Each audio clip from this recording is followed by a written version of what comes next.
동북공정은 중국 국경 안에서 전개된 모든 역사를 중국 역사로 만들기 위해 2002년부터 중국이 추진한 동북적 변경지역의 역사와 현상에 관한 연구 프로젝트로 2006년까지 5년을 기한으로 진행되었으나 그 목적을 위한 역사 왜곡은 지금도 진행 중이다.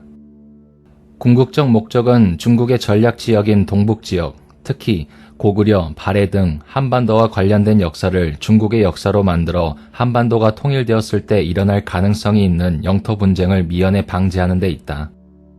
이 동북공정에 참여한 중국의 명문 대학원인 장강경영대학원 장웨이린 교수는 고구려 역사를 중국의 역사로 편입시키는 일을 맡았다가 이순신 학술회를 시작으로 고구려 역사 편입 작업에서 스스로 물러났다.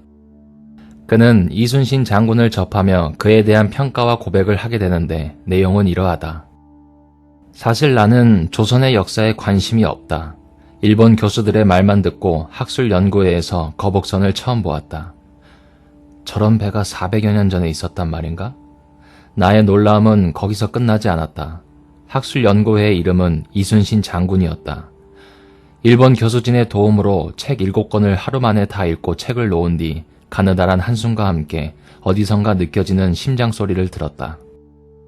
이후 강의실에서 학생들에게 서양과 일본에게 전쟁에서 패한 청나라를 구할 수 있는 위인이 있다면 누구일까? 라고 물었다. 항우, 제갈공명, 손자, 관우 등 여러 이름들이 거론됐다. 나는 한참 동안이나 창문 너머를 바라보다 말했다. 여러분들이 말한 영웅이 나타난다 해도 결과는 마찬가지였을 거라고 말했다.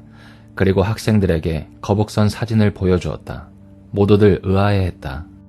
400여 년 전 조선과 일본의 전쟁 시 조선을 구한 이순신 장군이야말로 중국을 구할 유일한 영웅이라고 말했다.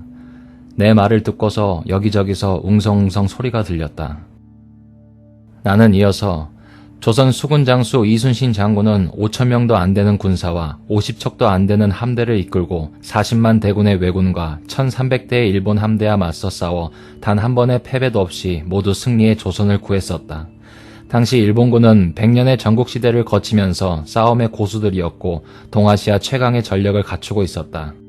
그때 조선 수군은 물고기나 잡고 농사나 짓던 나약한 병사들이었으나 단 1년 만에 훈련시켜 40만 대군과 1,300척을 거느린 일본군과 맞서 이길 수 있는 군대를 만들었기 때문에 그는 위대하다. 만일 이순신 장군이 일본 장수였다면 당시 명나라는 물론이고 태국, 베트남, 인도네시아까지 일본군에 점령되었을 것이다. 세계 어느 국가도 한 인물의 존재에 따라 이렇게 역사가 뒤바뀌는 경우는 거의 없었기 때문이다. 여기 거북선을 보라. 누가 이 배를 보고 400여 년 전에 만들어졌다고 믿겠는가? 여러분들은 눈을 떠야 한다. 나는 1시간 정도 더 이순신 장군에 대한 삶과 죽음에 대해서 이야기를 해주고 강의를 끝마칠 수 있었다.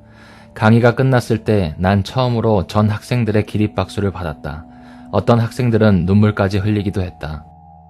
내가 처음 이순신 장군에 대해 자세히 알게 되었을 때 그 감정을 나의 제자들도 느끼고 있었던 것이다.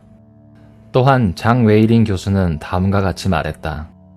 역사학자가 후세 사람들에게 해서는 안 되는 두 가지 부끄러움이 있다. 하나는 히틀러가 200만 유대인을 죽인 것보다 그 역사를 감추며 숨기는 것이고 또 하나는 진정한 위인을 알아보지 못하고 찾지 못하는 것이다.